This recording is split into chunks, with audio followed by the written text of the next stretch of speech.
નિલપ્તવાદનો દેખાડો. રમીની 71. सोग बधावा जिनसम के माना, ताकी बात इंद्र हूँ नहीं जाना. जटा तोरी पहिरावे शैली, योग युक्ति की गर्भ दुहेली. आसन उड़ाए कौन बड़ाई, जैसे कौआ चील मिडराई. जैसी भीत तैसी है नारी, राजपाट सब गने उजारी. जस नरक तस चंदन जाना, जस बाहुरु तस रहे सयाना. लपसी लोग गने एक सारा, खांड छाड़ी मुख फाके छारा. साखी ई है विचार विचारते, गए बुद्धि बल चेत. दुई मिली एक की होई रहा, मैं काहीं लगाऊं हेत. आनो भावार्थ के आचरणहीन परंतु निलप्तवादनो देखाडो करनारा साधु वेशधारीओ पर व्यंग करता सद्गुरु कबीर साहेब कहे छे के जे शोक अने आनंद ने एक समान मानवानो दावो करे छे, तेमनी दगाबाजीनो भेद जाणवामां, छळ कपट करवामां निपुण एवा इंद्र पण थाप खाई गयो. नाथपंथी लोको विष्णुनो वाद विवाद में हटावी अने जटाना वाळ तोड़ीने तेनी माळा बनावी तेमने पहेरावी दे छे अने तेओने तेमना पंथमां समावी ले छे. तेओने योग युक्तिनो घणो अहंकार छे. ए लोको आसन पर बेसीने योगना बळे आकाश में उड़वानो पाखंड रचे छे, परंतु एमां एमनी शुं विशेषता कहेवाय. कागड़ा ने समड़ी वगैरे पक्षी पण आकाश में तो उड़े ज छे ने, तेथी शुं तेओ मोटा थई गया. तेओ कहे छे के अमारा माटे दीवाल तथा स्त्री एक सरखा छे. अमे राज सिंहासन तथा जंगल ने एक सरखा मानीए छीए. अमारा ख्याल थी नरक अने चंदन में कोई फरक नहीं. अमे पागल अने ज्ञानी ने भेदनी दृष्टिए नहीं जोता. ए लोको लापसी तथा लविंग ने एक सरखा माने छे अने खांड छोड़ी मोढ़ा में धूल फाकीने बतावे छे के जुओ मने खांड अने धूल में कोई फरक नहीं लागतो. आ रीते विधि निषेध भेड़सेड़ करनारी पाखंडपूर्ण वातो विचार करता करता एमनी विवेक शक्ति तथा सावधानी नाश थई जाय छे. ए लोको जड़ चेतन विधि अने निषेध, खाद अने अखाद एक में भेड़वी अद्वैत ब्रह्म बनी रह्या छे. एमनी असाध्य मानसिक बीमारी ने जोईने हूँ एमना माथी कोने प्रेम करूँ, कोने सलाह आपू के आ बधो तमारो खोटो प्रमाद छे.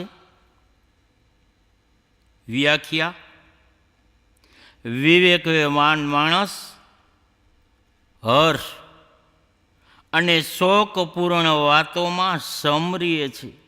आ बात साची ज छे, परंतु जो आनो देखाडो करीने योग भोग एक सरखा जणावी तथा इंद्र भोगों में लंपट रहता पोताने सिद्ध देखाडवा मागे छे, तेओए तो निलप्तवादनी ओथमां छळ कपट करे छे. तेओ कहे छे के भले अमे योग करीए के भले योग करीए अने हर्ष शोख नहीं व्यापतो. कबीरदेव कहे छे के आवा लोको महादगाबाज होय छे. कहेवामां आवे छे के इंद्र सौथी मोटो दगाबाज हतो, एटला माटे तो पाछळथी इंद्रजाळ नामथी विद्या ज बनी गई. જેમાં ફક્ત છળ કપટ છે. પરંતુ બધું જ કરવા છતાં પણ નિર્લિપ્તતાનો દેખાવ કરનાર લોકો તો એવા દગાબાજ હોય છે કે જેમનું રહસ્ય ઇન્દ્ર પણ ન સમજી શક્યા.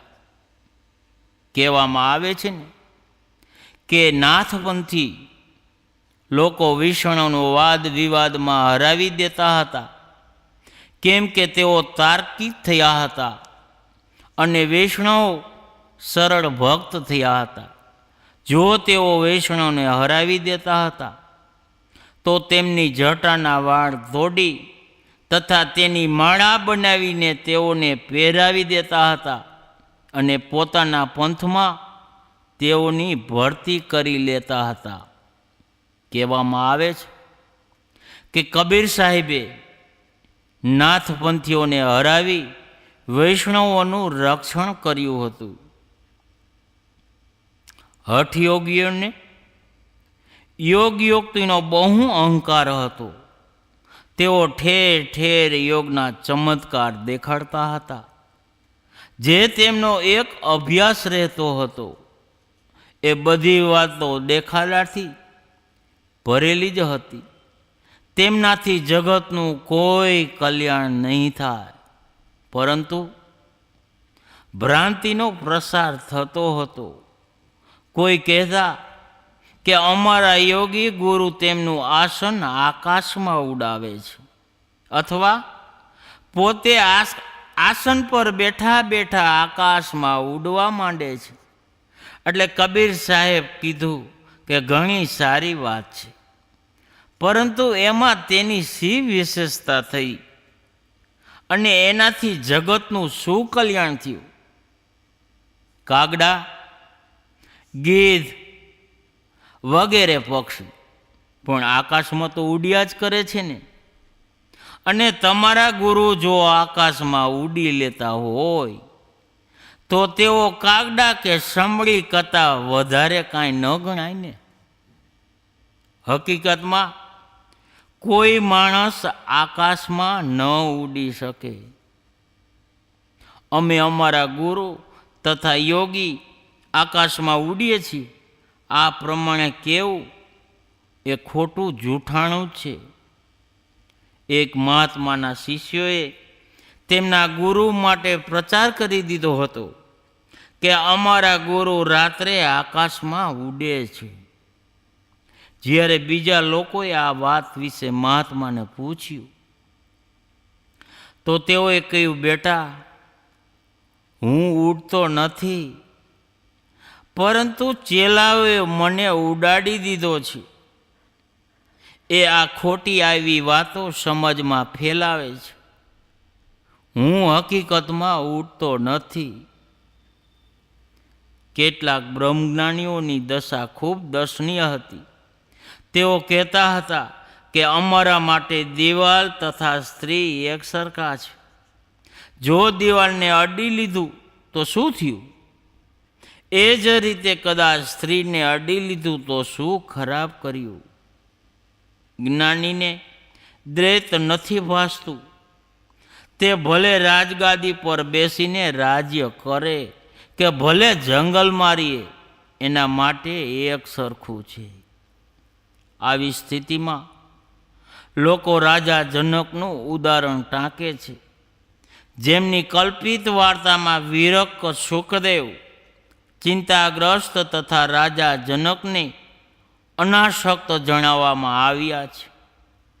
એ બરાબર છે કે રાજા જનક અન્ય રાજાઓ કરતાં અનાસક્ત રહ્યા હશે, પરંતુ ભોગો ભોગવવા છતાં પણ નિર્લિપ્ત હોવાનો ઢોંગ પોતાને તથા સંસારને મૂર્ખ બનાવવાનો આ કિમિયો છે.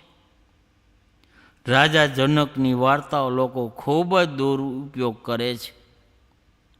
બધું જ એક બ્રહ્મ માનીને નરક તથા ચંદનને અગાધ, માંસ, દારૂ વગેરે તથા ખાધ રોટલી ભાત વગેરે એક માનવું એ જ્ઞાનનો દુરુપયોગ છે. નરક અને ચંદન એ કેવી રીતે ગણાય? શું કોઈ જ્ઞાનની રોટલી અને મળમૂત્રને એક માની તેનો સમાન ઉપયોગ કરશે? અને જો કરતા હો તો શું તેને જ્ઞાની કહેવા લાયક છે? એ જ રીતે પાગલ અને જ્ઞાની પણ એક સરખા નથી. એ બરાબર છે કે તે જ મૂળ તત્વોમાં ચંદન નરક બંનેની ઉત્પત્તિ થાય છે, પરંતુ બંનેનો ઉપયોગ સરખો ન થઈ શકે. એ જ રીતે પાગલ તથા જ્ઞાની મૂળમાં એક સરખા માનવ જ છે, પરંતુ બંનેનો વ્યવહાર એક સરખો નથી. એ જ રીતે લાપસી અને લવિંગ તથા ખાંડ અને ધૂળ, આનો પણ વ્યવહારમાં તફાવત જ છે ને. જીવનમાં કેટલું કર્તવ્ય છે, કેટલું અકર્તવ્ય છે, કેટલું ખાધ છે, કેટલું અખાધ છે, કેટલું ગ્રહણ કરવા જેવું છે અને કેટલું તજવા જેવું છે. બાજરા અને કોદરા એક ભાવે ન વેચાય.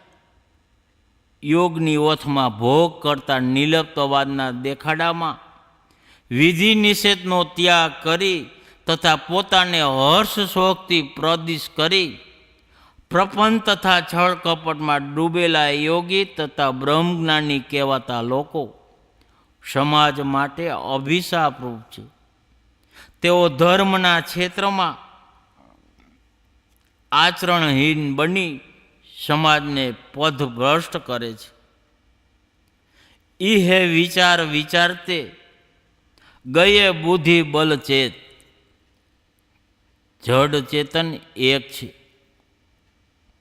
નરક અને ચંદન એક છે, દિવાલ અને સ્ત્રી એક છે, ખાધ અખાધ વિધિ નિષેધ કાંઈ જ નથી. જ્ઞાની તે જ છે કે જેમને વિભિન્નતાનો ભાસ જ નથી થતો. આવા વિચાર કરતાં કરતાં એ લોકોની બુદ્ધિશક્તિ નાશ પામે છે અને ખોટા કર્મોથી બચવા માટે સાવધાની જતી રહે છે. બધું જ એક સરખું માની ઢોંગમાં પડી બે મહત્વપૂર્ણ નાશ પામે છે. સદગુરુએ તેમને બુદ્ધિબળ તથા ચેત કીધું છે. બુદ્ધિબળથી જ આપણે જડ અને ચેતન, કર્તવ્ય અકર્તવ્ય, ગ્રાહ્ય ત્યાજ્યનો નિર્ણય આપણે કરીએ છીએ ને. જે વ્યક્તિ હંમેશા એ વિચારે છે કે જડ ચેતન, વિધિ નિષેધ વગેરે કાંઈ છે જ નહીં, બધું એક જ છે, આ તેની વિવેક શક્તિ ક્ષીણ થવાની જ છે. અને બુદ્ધિબળ તથા વિવેક શક્તિ ક્ષીણ થવાથી તેના ખ્યાલથી તો કાંઈ એવું રહેતું જ નથી જે બંધનદાય હોય અને તેનાથી સાવધાન તથા અલગ રહેવાની વાત હોય. તેના ખ્યાલથી તો દિવાલ તથા સ્ત્રી એક સરખા હોય છે. તેમના ખ્યાલથી તો ભોગે યુવતી સદા સંન્યાસી, યુવતી સ્ત્રીનો ઉપયોગ કરવા છતાં પણ જ્ઞાની હંમેશા સંન્યાસી છે. તો પછી આવા લોકો માટે સાવધાનીની શી જરૂર?